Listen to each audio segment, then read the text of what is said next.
This episode of Under the Floodlights is brought to you in association with Warrington Wolves Squad Builder.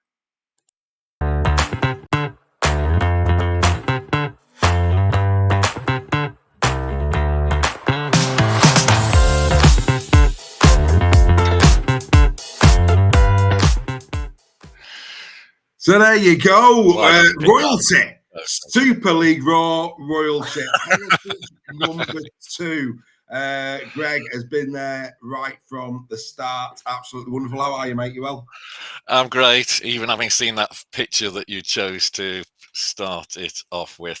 But yeah, that was certainly a moment, mate. One of my favourite pictures I think I've ever taken as part of Super League. For those who are watching, that was taken at Magic Weekend this year when the Giants got the win over Hull FC. And Greg, it's fair to say that you couldn't hold your emotion in.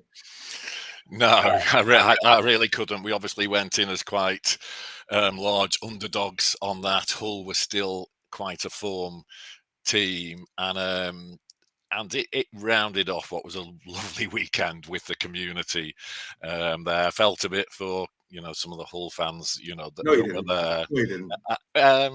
No, you didn't. And do you know what? Sat next to Ryan and his good missus as well doing it. It was a moment, and his mum and dad were there. Yeah, absolutely. Yeah. I always remember as well when because that was taken from a video. And if you go back on the Super League Raw weekly after the Magic Weekend, we panned to the Jensen. It was an LFC fan. It's comedy gold. Anyway, we digress. Right, let's get in there, mate. Go on. Wine or beer, mate? What's your favourite tipple? What I'm having to eat with it. It'd be a Philly steak. Probably wine, if I'm being honest. What's your favourite grape, mate? What's your favourite grape? I quite like a nice sort of Chablis or Sauvignon Blanc, something nice, white, chilled, preferably in the sun. Absolutely. Hey, talk about a wine that's befitting of the man. Outstanding. So, are we going Italian, Chinese, Indian? What are we going? What's your cuisine of choice? I'd go Indian. Indian. Yeah, nice. Pretty much. Though I once was asked, Dave, what my death row meal was. Which I feel is one perhaps I should even ask you. But I can answer that. Really quickly. On 3 courses as well, because you're going to get fried tomorrow. So it'd be feta alla chef, which is basically a beef tomato cut in half, roasted in the onion in the oven with a little bit of melted, feta cheese on top, bit of oregano and basil. Beautiful, goes down well. That's followed by a swordfish. Nice decent piece of swordfish with some wonderful Mediterranean vegetables, and then it'd be finished off with a crepe Suzette at the table, flambéed. Go on, carry on, mate. Why have you given this serious thought previously? That's what I have. Go on, mate. Yeah, so main course would be easy. It'd be Dalton Fisheries, which is about 2-minute walk from me. Fish, chips, curry sauce. Honestly, just absolutely wonderful. Starter would probably be. I do like duck at a Chinese restaurant. Where you wrap it up in the pancakes with a good sticky hoisin sauce, and then to end with, I'm not a great dessert fan. I do quite like a cheesecake, and I once came across a Cointreau cheesecake, which I have a little bit of weakness for Cointreau. But yeah, that'd be what I would have before they fried my brains. Yeah, the Cheesecake Factory. Watch out in Vegas if Good man, outstanding stuff. Your favourite film of all time, mate? Favorite film of all time. I like sort of happy films, perhaps moral films. Shawshank Redemption. I thought Maverick, Top Gun 2 was quite good. Probably one of the best sequels ever. Probably after The Godfather. I think the Godfather's sequel is class, but you don't get many sequels that are as good, if not better, than the original. And 3 decades later, whereas Godfather was, we're all after each other. But no, I thought that was a pretty good film. And I have to say, I've just recently this week watched Happy Gilmore 2. That absolutely had me cracking. If you sort of know your golf players, but yeah, people taking the mickey out of themselves is good fun as well. Fantastic. Your favourite band singer? Who would that be? Oh, I'm still locked in the 1980s. So sort of light rock, sort of AC/DC, Bon Jovi, John Cougar Mellencamp. Yeah, that sort of era. And at the Magic Weekend, when we went for a curry, I was sat next to your very good friend Reggie, who was desperately trying to bring me up to date with some later rock. But I just keep going back to it. You know what you like, mate. You know And what you like. it makes me happy. Makes me happy. First album I ever bought was Slippery When Wet by Bon Jovi. Oh, good album. Good album. Once You're Dead or Alive, probably one of the greatest tunes ever. Well, and the if you, for those people who are watching, if you want to hear a quality guitar solo, Dry Counter, Keep the Faith album, incredible. Anyway, again, we digress. Right, here's your 3 dinner party again. Now, look, the good thing about Greg is he's prepared. I mean, we've thrown stuff in here, so we're actually going to be doing a 1 to 13 for the Huddersfield Giants today because Greg prepared it. So that's going to be outstanding at the end. You know, this is what we want: commitment to Under the Floodlights. Go on, mate. Your 3 dinner party guests. Go on. Well, I did have a dinner party, or I had a lunch a couple of weeks ago, which is more than 3. Yeah, well, it was with my old mum and dad, who are both mid-80s, myself, my partner, Anton and his girlfriend, Allegra, my daughter and boyfriend, and we had a couple of hours in a sort of pub just off the M62. And Beautiful. yeah, you know, you can't beat 2 hours of that. Those occasions aren't going to happen very often. But in terms of answering your question, so I do. I think I'm probably one of our older members. I do love like people who've changed the world and have stood for something and have done it in a positive, you know, in a positive way. Very into like role models, mentors, you know, people who set an example for others to follow, again, in a positive way. So having realized you'd thrown this question at various other people, I think the people I would have at the dinner table, I would like Muhammad Ali there. You know, change the world, sport, you know, his view on humanitarian things and life and philosophy. In terms of who else I would have there, Nelson Mandela would probably be another one. You imagine the conversation you could have with them. And then the third one, and there's probably some debate as to whether this person existed or not, but it'd be good to have Jesus there, wouldn't it? Imagine a conversation with those 3 talking about life, humanity, and if it's going to, if it's going to have 3 people on sort of reserve for this rather deep dinner conversation, you know, you could throw Bono, in there, Bob Geldof, or Kevin Singfield. You know, imagine the conversation you could have with that people around the table.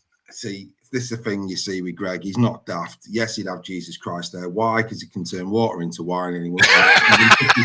You know what I mean? I know why you're bringing him along. Can I have a nice Chablis, please? Yeah, the big JC. Absolutely. Come on, mate. That water needs to be turned. Good lad. But no, you're right. Very interesting discussion, I'm sure. Fantastic. Now, let's get into a bit of rugby league then. Who is, in your opinion, the best rugby league player that you, in your lifetime, have witnessed in the great game? Probably, whether he's the greatest, but he did win Man of Steel, and he certainly changed the Giants at the right moment. I mean, Danny Brough had an awful lot, about him, and he's definitely one of life's mavericks. He's like the Mikey Lewis, isn't he? You know, you sort of love him or hate him, and he polarizes views. But I think I've even got to appreciate him more in latter years, for even things like his kicking into touch. I mean, sweet left foot, which is nice, but you see so many people kick into touch, and you think it's only gone forward 10 yards. You may as well tapped it and have run. Whereas he could get you 30 or 40 yards, you know, kicking into touch. His desire to win which will have pushed him over the edge numerous times, and I don't think he was many refs' favourite player to referee, but his desire to win. I remember once seeing him behind the sticks. We'd conceded a try, and he was absolutely, I don't know if he was lambasting the team, but he's a winner and he wanted others to win, you know, and you sort of think, you know, I bet he takes people over the trenches with him. And I think we hit him at a lucky time, to be honest. He's obviously travelled around, hasn't he, in bits and pieces. But we sort of found him at the right moment, and I think for a few years, we were a great fit for him, and he was a great fit for us.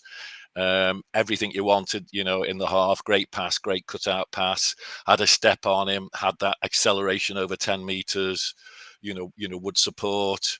Yeah, So are you talking? I mean, I presume you're talking there from the point of view of the Giants.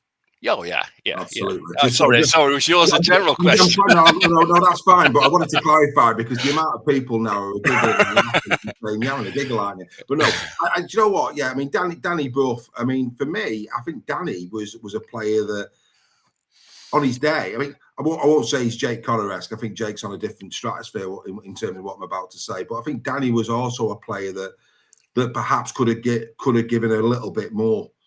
He was a great player. He won Man of Steel, as you rightly say. But for me, I just felt at times he dipped. His consistency levels at times were questionable. But on his day, absolutely. And there was a period there at the Huddersfield Giants where the team was built pretty much around him, and he really shone. So I could see that. Outside of the Giants, who would you go with there? Now you've got a hell of a lot of people.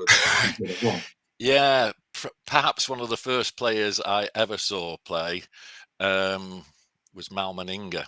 Yeah, when he came and toured. And it was played for Saints as well. See him when he played for Saints? I didn't see him when he played for Saints. I came into Rugby League probably a bit like Matt Timms, a little bit later. We'll get to that. Carry on later in life. Okay, so no, in terms of, yeah, I mean, he was playing for the opposition, wasn't he? But in terms of everything you'd want in a complete, rugby player, also Andy Farrell would be similar to to that. Just had the full skill set, and I often think probably even like natural athletes, and I sometimes think about like I don't watch the NRL much, but when you watch it, there sort of seem to be athletes who play rugby, perhaps rather than rugby players who play rugby. Yeah. Oh, the forwards. I mean, some of the forwards, they're as lean as the backs. They're incredible. You're quite right. But no, I mean, Mal Meninga, yeah, absolutely. Wasn't any of our Mount Rushmores on the special episode that we did where Mount Rushmore was concerned, but no doubt one of the greatest players ever to go over the line and play the great game of rugby league. Fantastic. Right. I mean, look, yeah, let's go there. I mean, your earliest memories of rugby league, how did you get into the great sport? And walk us through it, mate. Over to you. Yeah, like I said, like Matt, probably a late adopter to the sport. Always sort of liked minority sports as sort of on the TV, which is really how I got into the NFL. 1980s Channel 4, Nick Lyndhurst, and they would show sort of minority sports, including kabaddi and stuff like that. So that's sort of I got into American football, and I'd always watched sort of rugby league on the telly, on Grandstand, on BBC Two, but never really had a team nor supported a team. I was living in northwest England at the time. Always sort of liked it. Then actually went, when I started work, probably early 20s, went to see a couple of games at Central Park with a couple of work colleagues, went to see the Challenge where they had Bath playing Wigan. That's right. The 15 against 15 and 13 against 13, and just and just at that stage, the rugby league professionalism was ahead of the rugby union professionalism. Hence why people were also switching from league to union and going into Lions teams and stuff like that. So I probably still didn't have a team. Went down to see the test where Jonathan Davis broke away and Mal Meninga was there. And as a bit of a tangent, I do remember back in the day as well, when you had a scrum, you didn't always win them. No.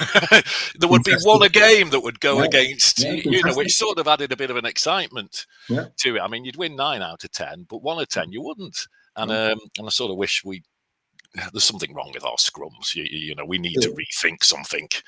It's just a method of starting play again, isn't it? That's all it is. And I think the reason why they do the scrums now as opposed to a tap is if you listen to him. And I get your point. I think one contested scrums went out of fashion because of the risk of injury, which does happen in Union. We collapse scrums, we know that. But secondly, for those who are watching, who are thinking, yeah, that's a good point. Why do we have scrums? It's because if you listen to the Rugby Football League and those who govern the sport, obviously there's a greater chance, which we see, of tries being scored. Yeah.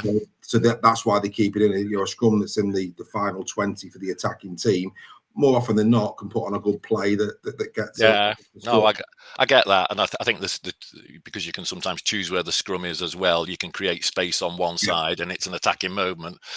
Yeah, and I guess it's a better look than saying to 6 people, "We'll just stand there for all stand upright for 5 seconds till I blow the whistle." Yeah. But yeah, I mean, it does create some of the most attacking plays. Yeah, so really only then got into supporting rugby when I moved across to Huddersfield, which would be in the year 2000, and new to an area, family, had a young stepson, and wanted to do something with him. So we thought we'll go and watch Giants, and went down and watched the Giants starting in the year 2000, and I guess we've all got our own stories, Dave. But for someone who is probably, I would describe myself as quite sensible, serious, and all that sort of stuff, somehow I end up jumping out my chair when I watch rugby. A bit like that photo you had at the beginning, and I'll jump out of the chair when Gagai took that interception this week, and he's through. I'm up there, I'm punching the air, I'm hugging people, and then you go, "Oh, how did all that happen?" And it just gets you, and before you know it's got you. It just grabs you, and the passion that sort of I get out of it, it's one of my happy places. And over the last 25 years, like everyone in life, I've had good times, bad times, but the constant has been rugby league and a love for the game, and the adoption of the Cowbell Army. Yeah, absolutely. And of course met some good people along the way there as well. What took you to Huddersfield? What was it that took you there? Work. I moved jobs. I've been around doing various jobs, sort of working in London and northwest England, East Lancashire. Spent quite a lot of time in sort of Blackburn, Darwin area, and got an opportunity to sort of move to Huddersfield for quite a good career move. So we decided to go for that at the time.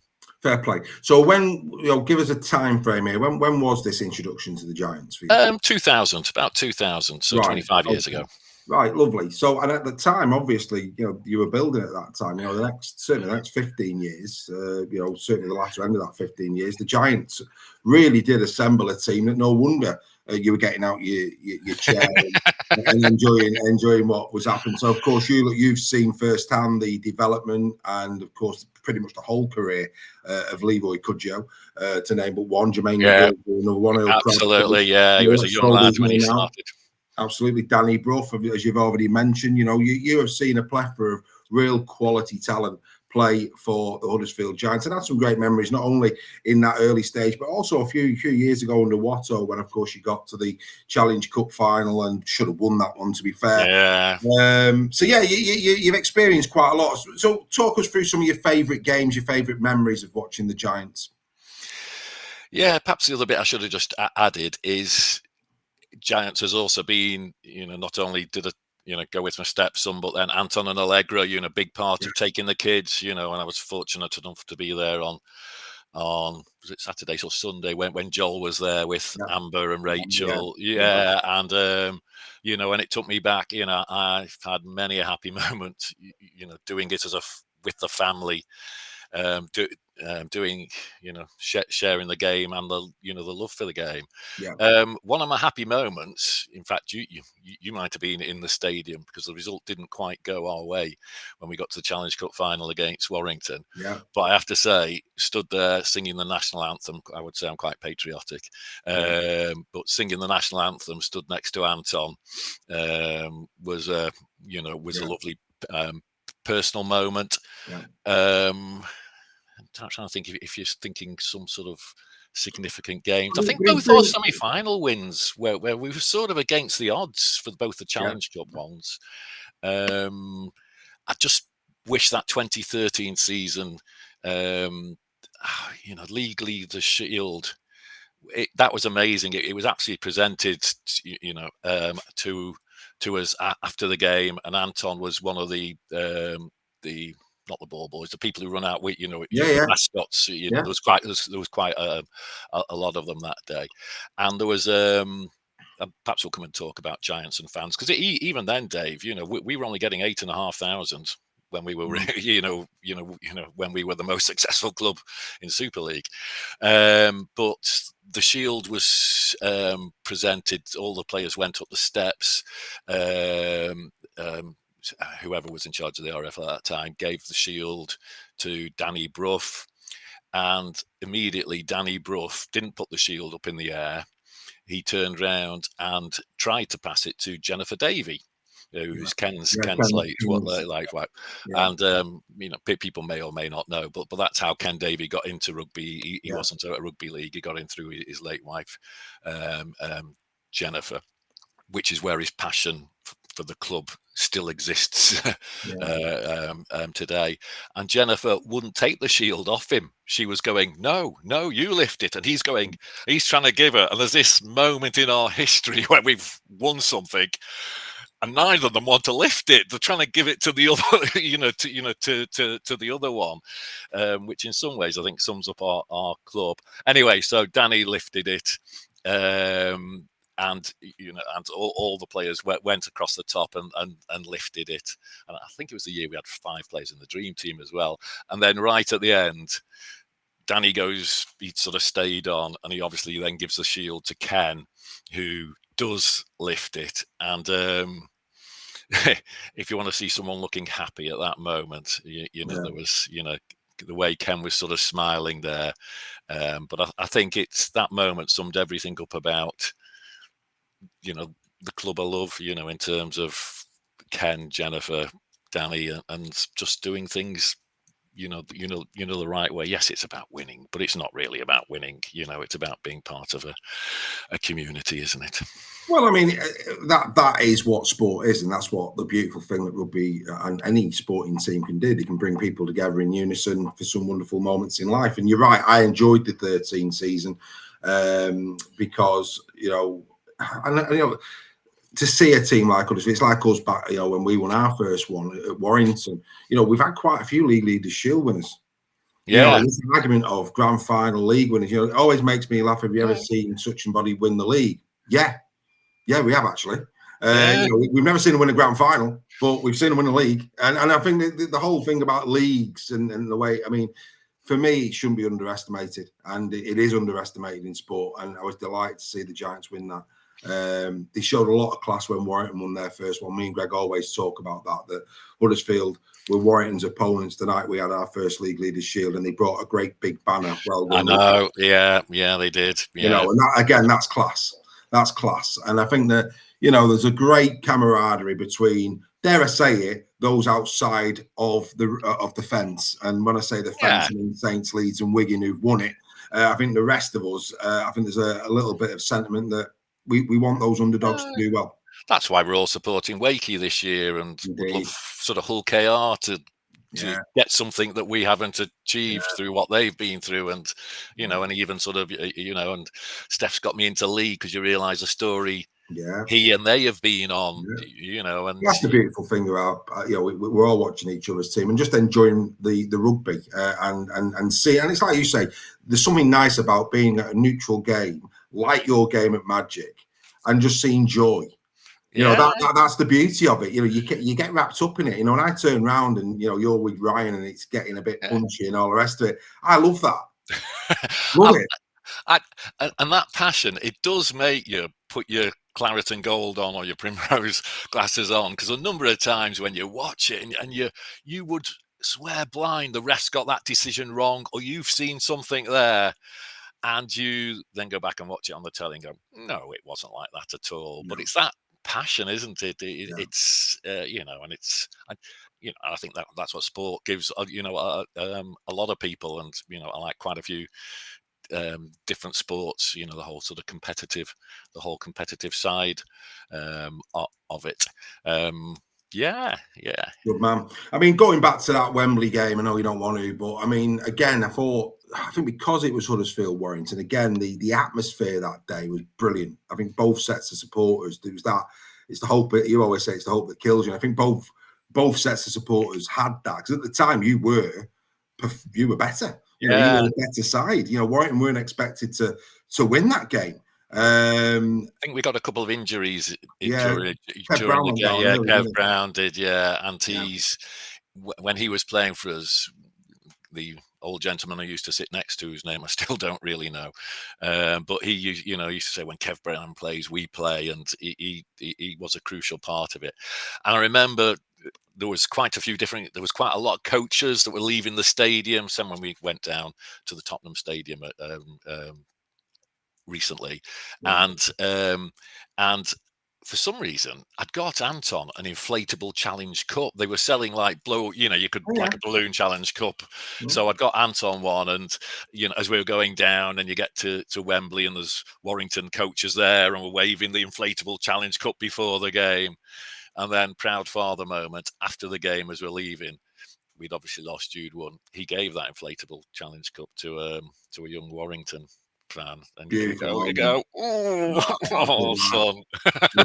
No, I expect nothing less. He's a top lad. He's a top lad. I have the pleasure of his company, and will again at the grand final. Looking forward to that immensely. They never kicked on, and they got the league leaders. I mean, Warrington at that time, they had a couple of bites at the cherry under Tony Smith in terms of the grand final, and they had a couple of league leaders shields and got a couple more challenge cups and got to a few grand finals. Huddersfield didn't kick on at that time, even though they had a really good, strong looking side. And I think that a lot of why was that? I mean, I know you lost some key players as well, but from a Huddersfield fan's perspective, why didn't it kick on? Yeah, so quite a few fans would say, or certainly for that time, just how ambitious were we at a club? Because I think there was a chance to play in a revised World Club Challenge at that scenario. I think they were going to. I think they were going to bring 4 teams in to it. And Warrington played one of them. Yeah, and we chose not to, and we chose not to because of the sort of the expense, and and perhaps we can come and talk about how expensive it is to run a rugby league club, but and I don't know whether that sort of signalled something, and we definitely had a team built around a couple of players, Danny Brough, Big Earl. And some youth there, and some good youth coming in, and I think that moment moved on, and we just didn't bring in the quality of players we needed to at that time to keep the momentum going. Because, as you described as well, we managed to. It wasn't a sort of one-off that season. We'd been building up and up and up. So for a couple of years before that, we were the top team in Yorkshire, and we obviously had Jerry on the wing with Leroy next to him. Sort of Bruno was knocking around, so we had sort of a good sense of Huddersfield people playing in it.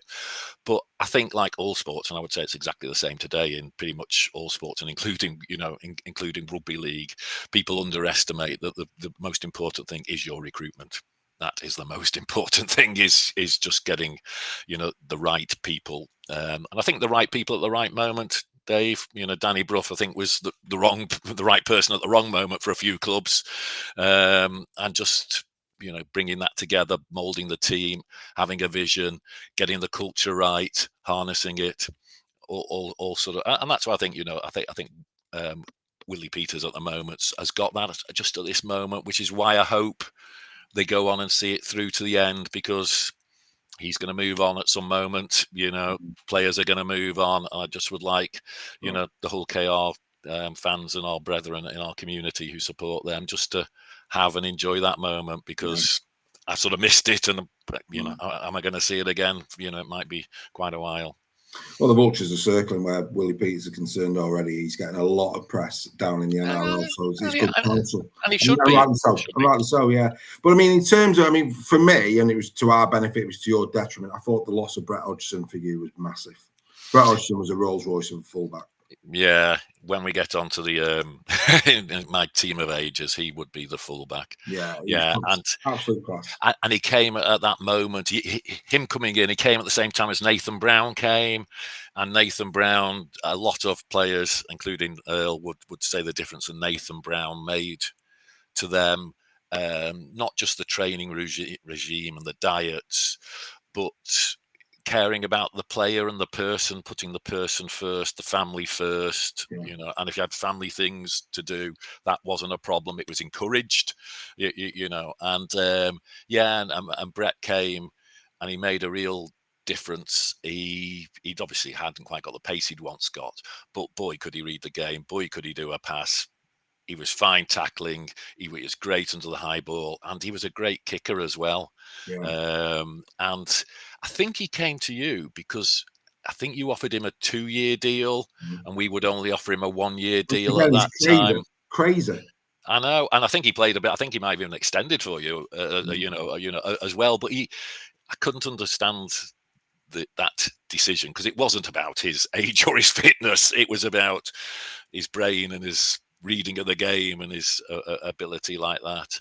And I think a lot of Giants fans, and it's difficult because you don't actually know what happens that goes on in the club, would say some of the decisions that we made on letting people go, even sort of under Watto quite recently, they just you don't quite get it as a fan.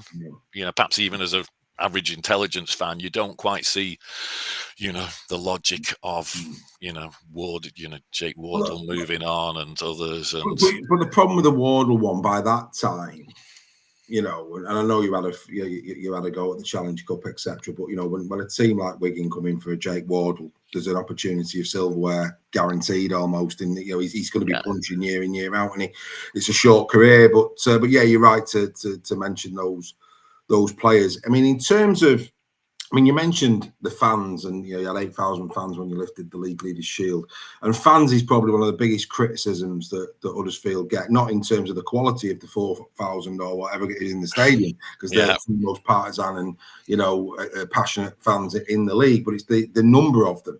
And you've only got to go back to 2006, 2008, 2009.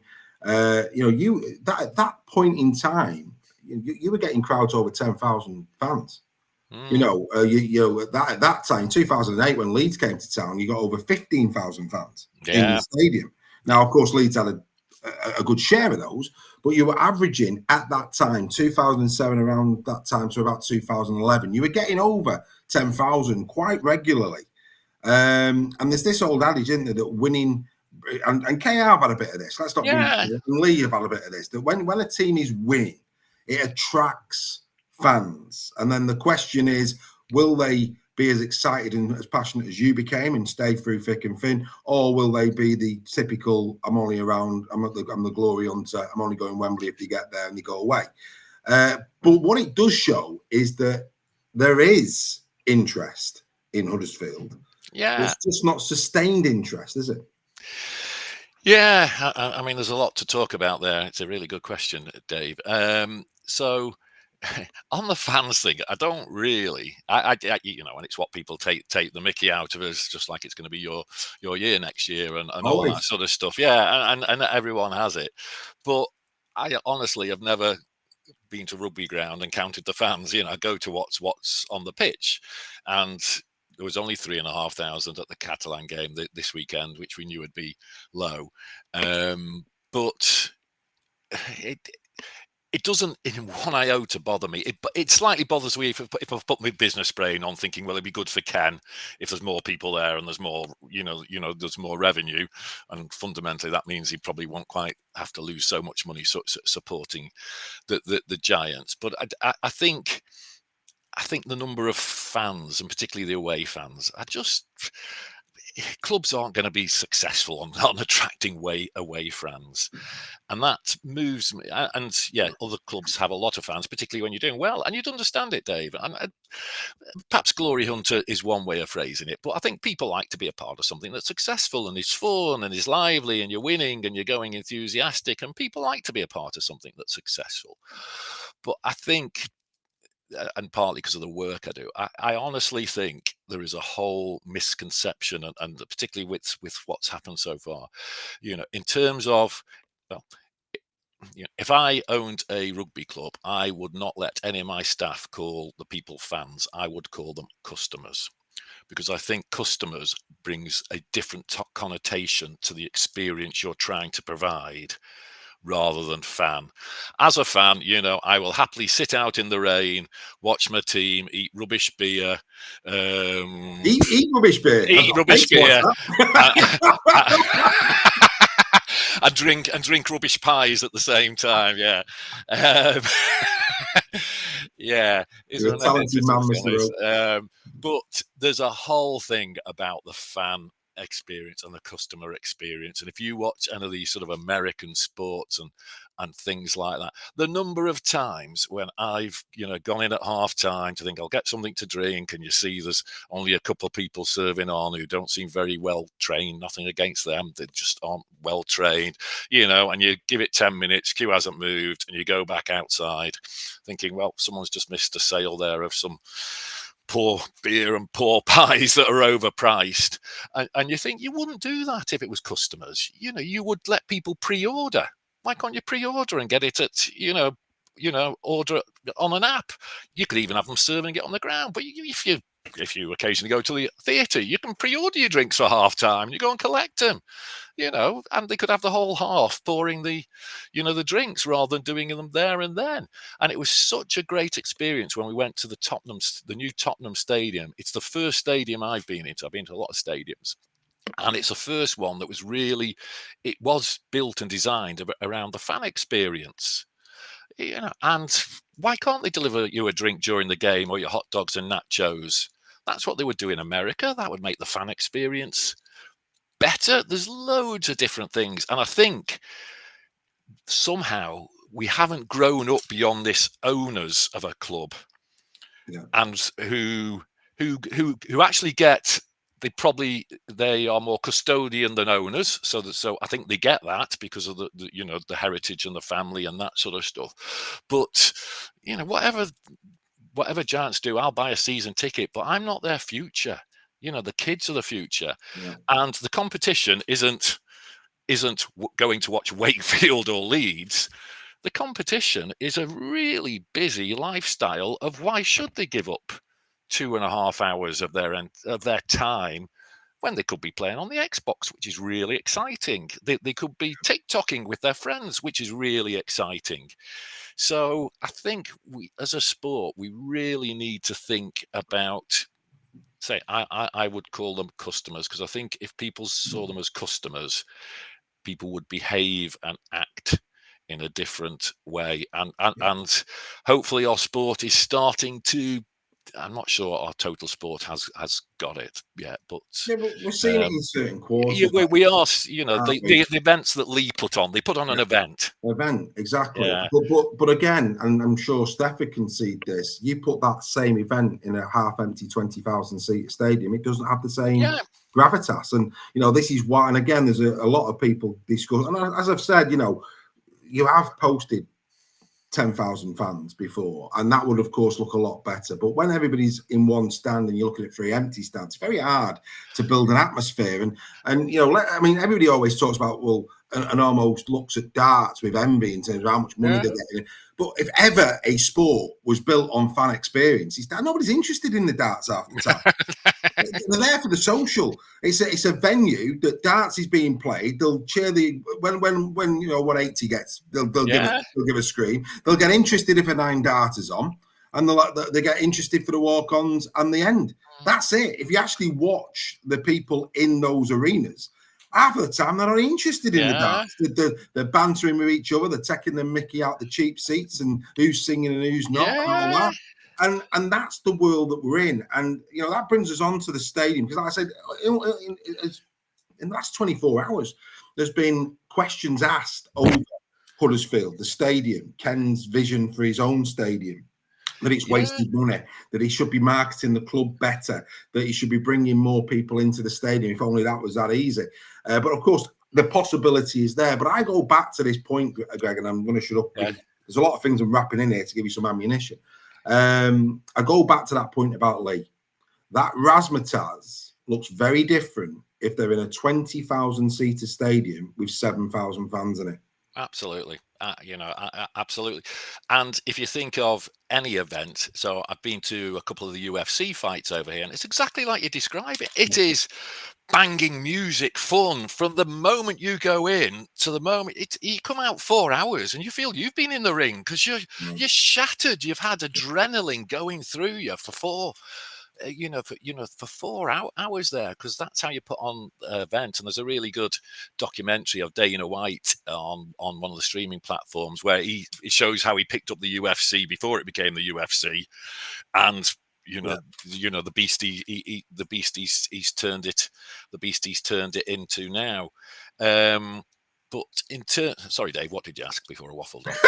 I'm just talking about the experience, aren't we? We're about the fans. Oh yeah. For an experience. So it would certainly look a bit better on TV if we were all sat on one side, and our fans being our fans. When the club has said, "Oh, how about we all sit on one side?" The fan who sat in that seat for 25 years, who has to move, says he doesn't want to move in the poll, and the ones who don't have to move say they want to stay there, but to the other side. And I would level this criticism at our club, but I would level this criticism at our sport, is we lack leadership. And I don't mean brutal leadership, but at times as a leader, you have to make decisions for the greater good, which aren't popular decisions. Turkeys don't vote for Christmas and stuff like that. So it would have been better, certainly for the optics on TV. I'll come back to your party thing of 8,000. But in terms of the optics on the TV, it would have been better if the club had just said, we are not opening that other stand. Now all tickets will be on that stand, so it looks better for TV, and the game. And you'd have got a lot of people whinging and a couple not renewing the season tickets. And you'd have liked to have thought, well, actually, once we got into the season, and people enjoyed sitting together and having a bit of a sing-song, that actually perhaps the fan base would grow, because you'd be getting a better fan experience. But if you think about any party, any event, the first thing you do is think of the venue, and you want, you don't get, if you've got a wedding of 50 people, you don't get a great big venue that will hold 200, do you? Because it does affect the atmosphere, which affects the event, which is why we've got to move out of the stadium, and we've got a real financial incentive to do that with the billionaire football club owner who will buy Ken's shares out, which will allow a ground to be built, though it looks like that might not be happening so quickly. And one of the things that Ken has said, he's not going to move us out of Huddersfield. He doesn't want his legacy to be the person who moved us out of Huddersfield and we never returned. So we ain't going to go and play at Halifax till he has got planning permission confirmed for a stadium in Huddersfield. And that's the moment we're at the moment. We haven't got that planning permission. So he's doing the redevelopment on Halifax, which will end up being an asset for him anyway. But we're not going to move out of the stadium till we can come back to something. And we would love a stadium like yours, to be honest. I think it'd be perfect. Yeah, exactly. These modern arenas, the Lees, you've got to give credit to what KR have done with theirs in terms of redeveloping theirs. That's an event now down at KR. But yeah, you're right. I mean, and there's a lot of talk about Dewsbury, and again, there's this thing that's been created almost that, well, I mean, people's views, and it's hard to opinion that Dewsbury was a bad look for the sport. Was it? Well, that's what certain commentators on the sport saying. Yeah, it was a step back. It's we went to Dewsbury, Wigan had a view on it, etc., etc. But as a TV spectacle, and as an event for the people who were there, and as an event for the fans who were there, and this is what it's about. And I mean, one of the reasons that I am Heritage number 2, and I really got hooked on yourself and Reggie at the beginning, and just just to say about, what motivates me, people, leaders, people who inspire, and that's why I like you, Dave, in terms of what you've done and the way your positivism about rugby, and you wanted to build and create something. So, that's one of the reasons, I absolutely admire what you've achieved, and long may it continue. But I think in terms of, you've got to have leaders. You've got to have leaders. And as you know, I'm a big NFL fan, and you think America. There's lots of. Half my family are American, but there's lots of things I like, lots of things I don't like. But in the most competitive capitalist country in the world, they've realised successful sport needs to be competitive. So you have to have this level playing field, and their phrase is on any given Sunday. The idea being that on any given Sunday, anyone can beat anyone, and it works. So it then comes down to, it's not a battle of finances; it's a battle of recruitment, availability, coaching is what it does. And they're the most competitive, the capitalist country in the world. And the way they make that support a success, they have lots of different things in place. There's salary caps, but there's lots and lots of different things for this playing field to be level. And what they do is the owners, they appoint a commissioner.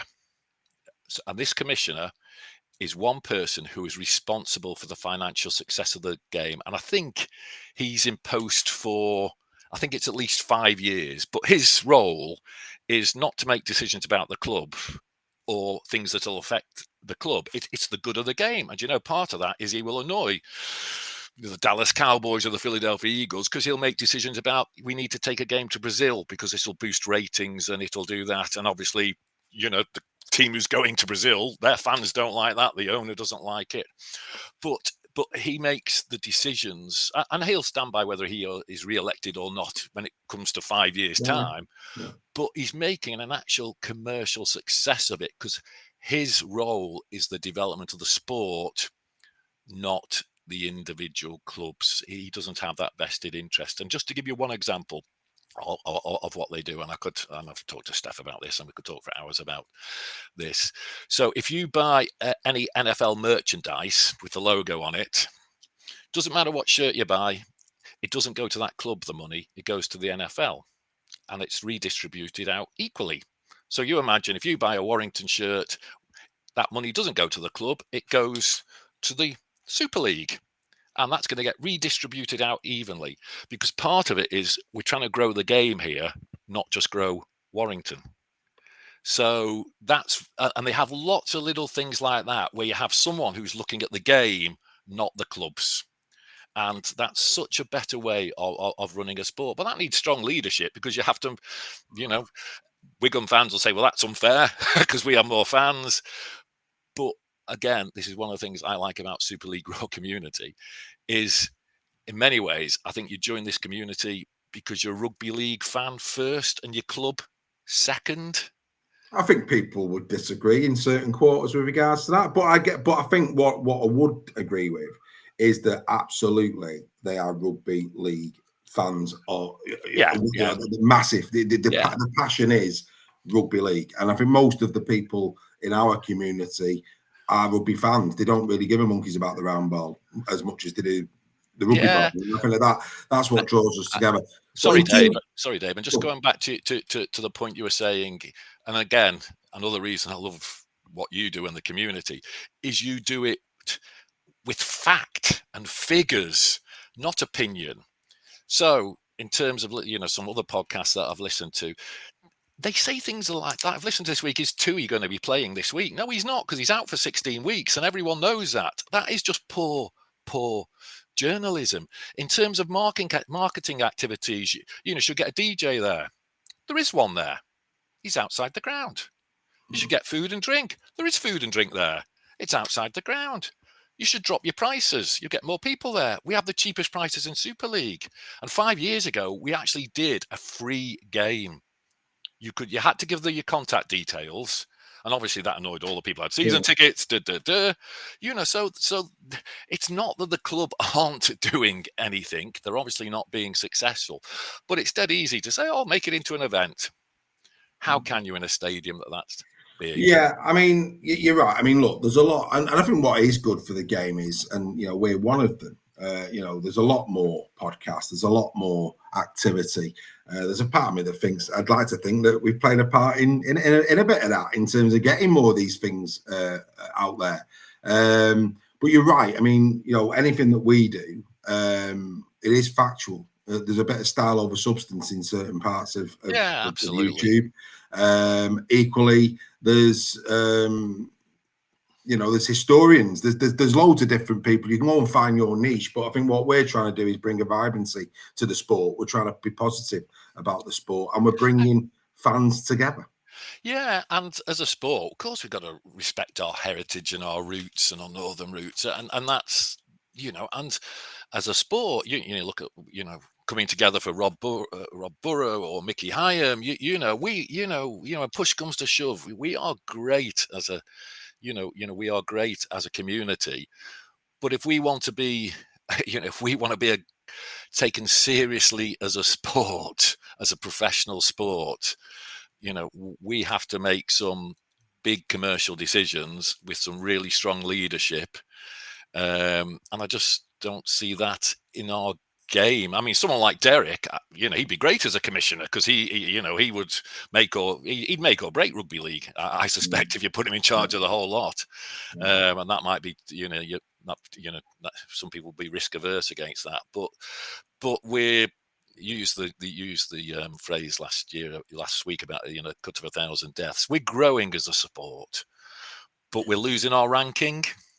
Well, yeah, but I think you mentioned about and let's be fair, the NRL are probably more taking or trying to do the American model of running one well. But you mentioned a bit about competitiveness, and I think that's something that, I mean, look, we're not going to talk about what's going on at Salford, but I think this year, had Huddersfield have had a better year in terms of injuries, they'd have been a far more competitive side. Yeah. And this any given Sunday that you said, there's been a lot of that this year. There's been a lot of surprise results in Super League, and it's been growing year on year. So I think the sport on the field is in a really good place. Absolutely. On the field. It's what's going on around it. And that's a shame, isn't it? It is. Your thoughts on that then? I mean, obviously the biggest one, the 14-team comp. Your thoughts on that? Oh yeah, absolutely. Yeah, I'm an expansionist, and and if we could get it up to more, it would be, but it's got to be part of a bigger plan as to how we're growing the sport. I still think we should do it, and if we did it this year or next year or the year after, there will be some blowout scores, and there are blowout scores, in every week in every sport. But the point you say about it's probably the most competitive season in terms of turning up and getting surprise wins. And Giants versus Catalan was a great one this week. I turned up, I hope, because we had a squad back. But I looked at that Catalan list and you think, wow, wow, there's some players on that side. Because in terms of an event, a blowout isn't an event. I mean, if I looked at and I think a couple of members commented that the atmosphere, at Hull KR this week that's gone, they knew they were going to win. It didn't quite have it didn't have that, that jeopardy that matters. Your perfect experience is you win a really close game, don't you? And you've been on the edge of the seat, and every ref's decision matter, every knock-on matters. And well, Matt Pete said it, I think, earlier in the season. I can't remember which one. It might have even been the Huddersfield Dewsbury game where he said, as a coach, he doesn't want to see blowouts. He'd rather win a game where it's tight than a 50, 60, 70 point win. And it's right. You want, because that's what gets the adrenaline pumping. That's what gets you going, no matter who you are. So, yeah, I mean, obviously, there's more to come, obviously, in terms of that. But, yeah, great to see it. And I think the other thing, Greg, as well, the thing that really annoys me is that the word, and you mentioned the word, which is why is this word of expansion. And some people have said, how are you expanding the sport when you're bringing in teams that already exist, like Bradford, London, York? Well, my response to those people would be Hull KR, Lee Leopards, Wakefield Trinity.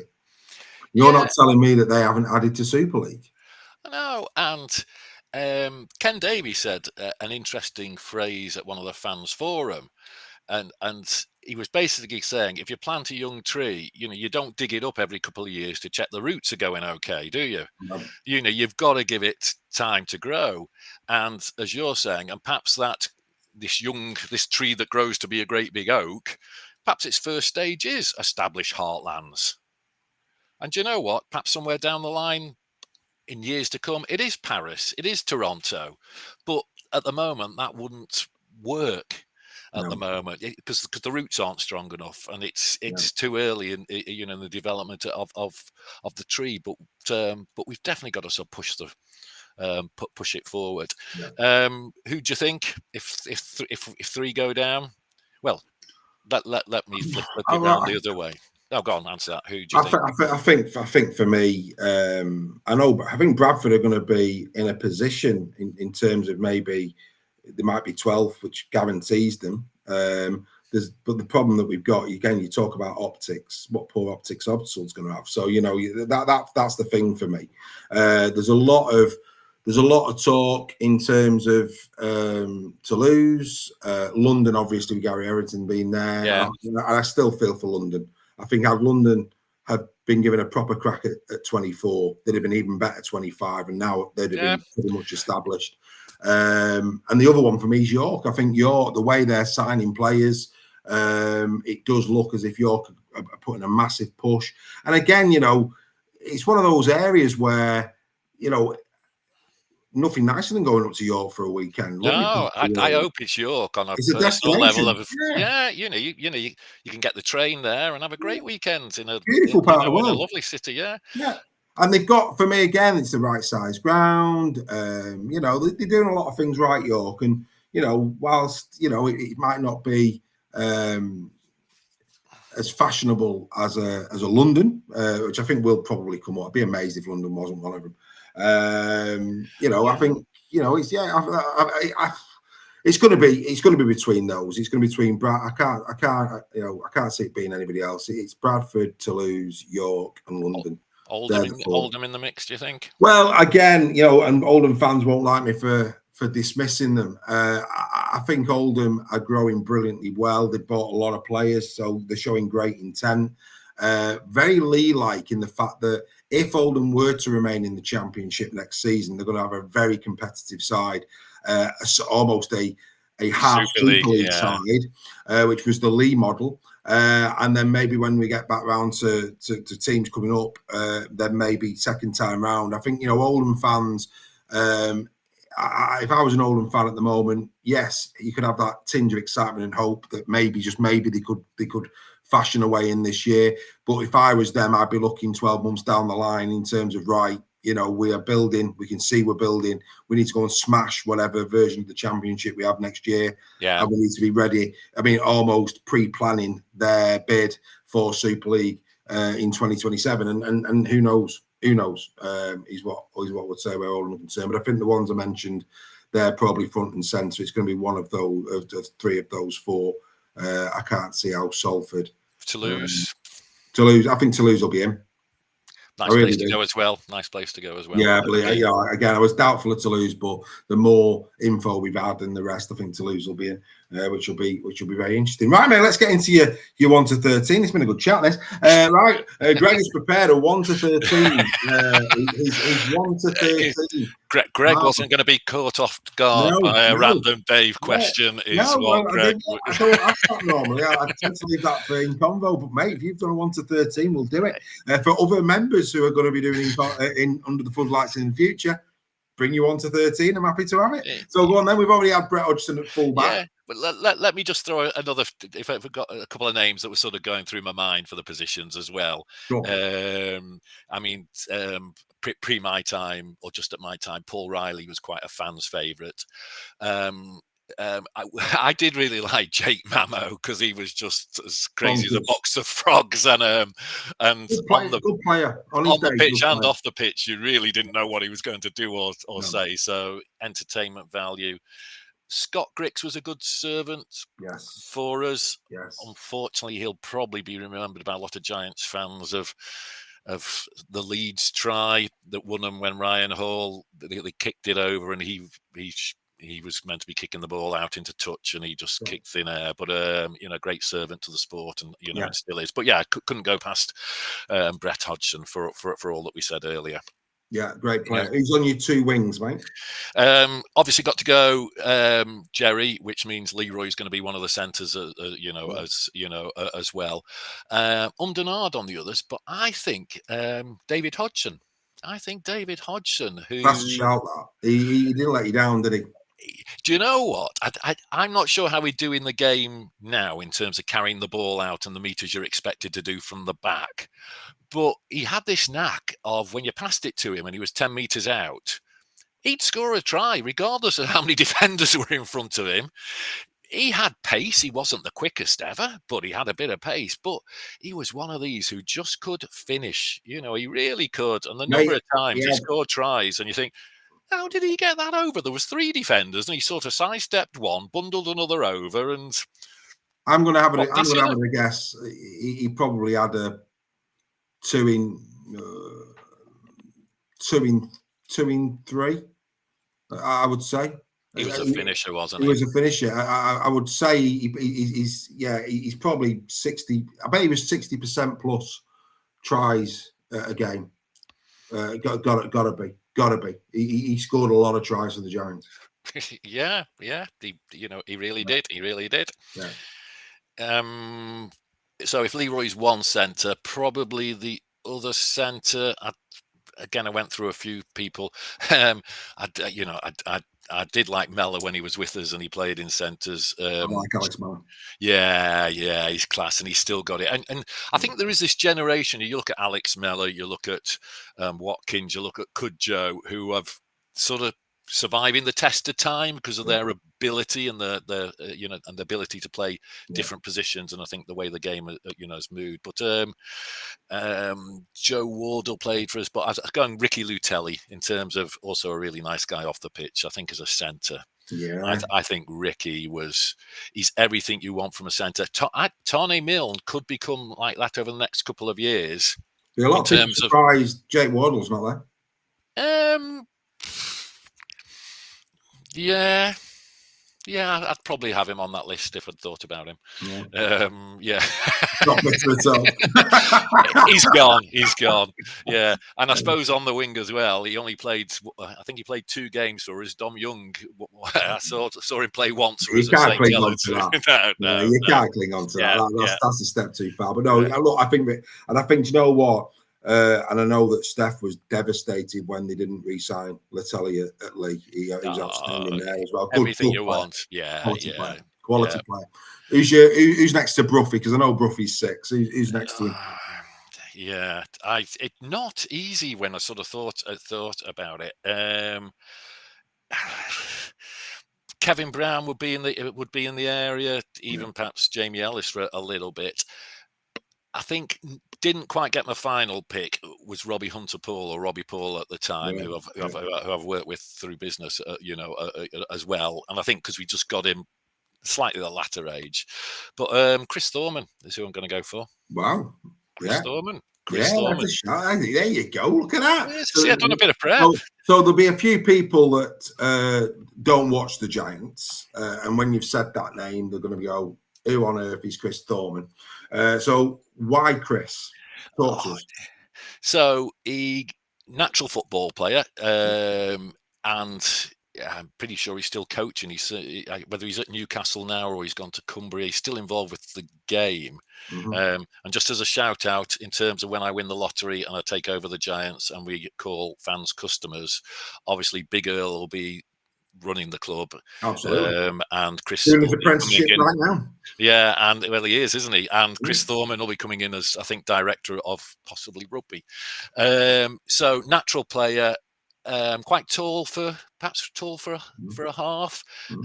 Great step on him. Played a bit at fullback as well. Great pass on him. Just read the game.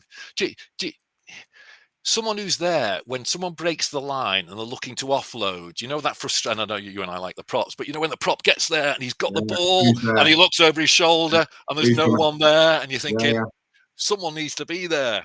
Chris would be there. Chris, read the game really well, and let's not forget, it was a good goal kicker as well. He was as well, yeah, he was a good goal kicker as well. He was as well. Yeah. Who do you want next? Well, you've got Earl. We know Earl's front row. Who's alongside Earl in the front row? Yeah. We had Stuart Fielden for a little bit, and he did a job. And Earl in his prime, coming off the bench, it was great because we had Earl coming off the bench, and often Daryl Griffin was coming off with him. And you talk about props who make a who make a shift. Those two coming on. We had Keith Mason. Mason's going to get you. A while, and Kopchak, but I think he didn't play for us for so long. But Craig Hubie was a hell of a prop. As well, and he came at his peak from Castleford. And as I was thinking about this as well, you sort of think, but how would they do today?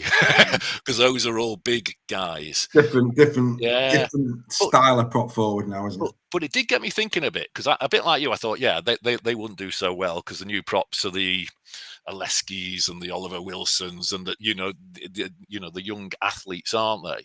But it did make me think a couple of clubs, and perhaps yours for next year, but a couple have gone for the big props on the bench, haven't they? Where you get 20 minutes for an impact. Well, I think that they've got a place. I mean, you look at Lazone. Lazone is the one. Saturday. Saturday's. I think I've said all season, every time Catalan put Saturday on from the start, what you're doing. He's an impact. He's an impact prop after 20 minutes. That's what he is. So yeah, I think what we're seeing now is the modern day prop forward that can give you 60, 70 minutes if required. They're athletes, as you quite rightly say. But then this one wrecking ball that they have, that's still the purest prop that just comes on to the great to destroy. You see bodies flying everywhere. Yeah, and one of my guilty pleasures was David Solomon. Oh, brilliant! Outstanding. It was, what an offload he had.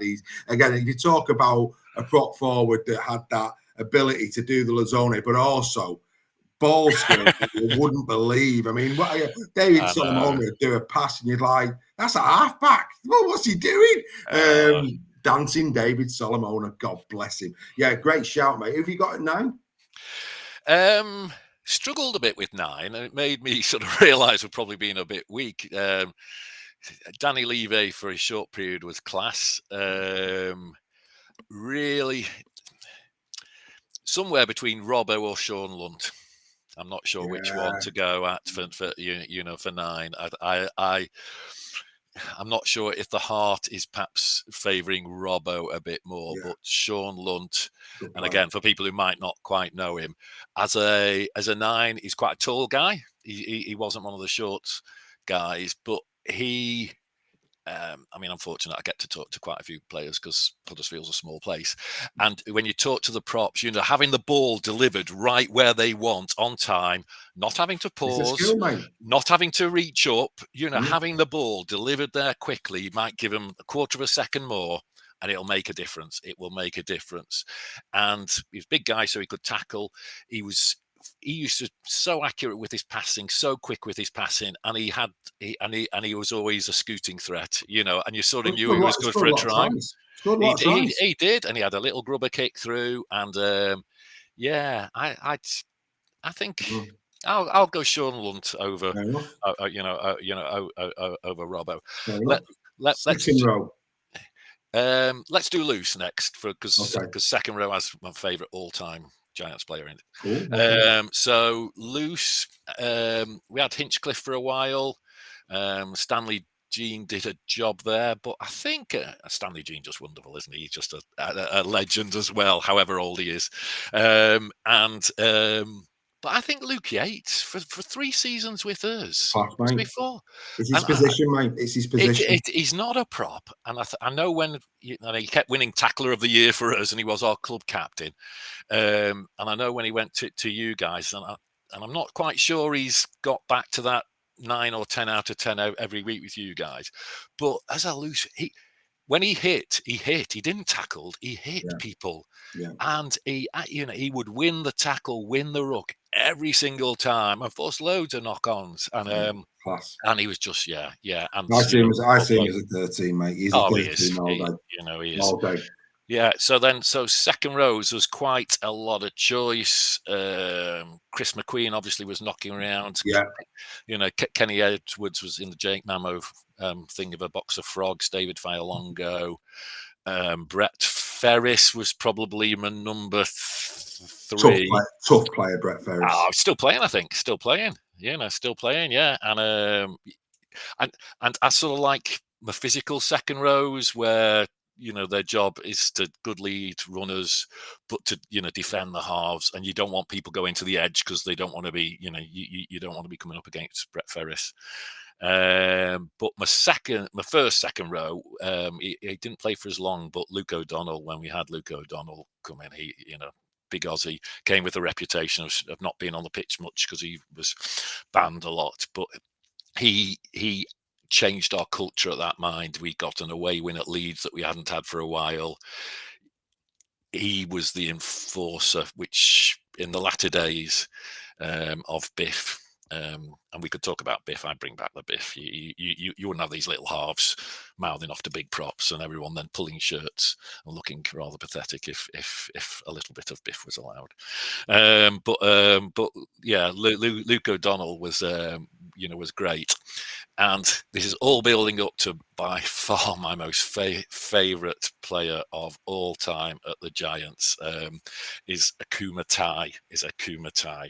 And for numerous reasons, got to know him personally. And if ever they were going to do a documentary, his life story is his life story to tell. But wow, what a story, from literally a hut in Tonga, not speaking English, to now living on the opposite side of the world and everything that's in between.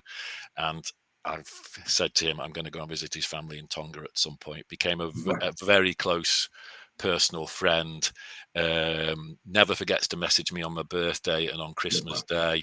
And I think a lot of the Pacific Islanders, they play the game right.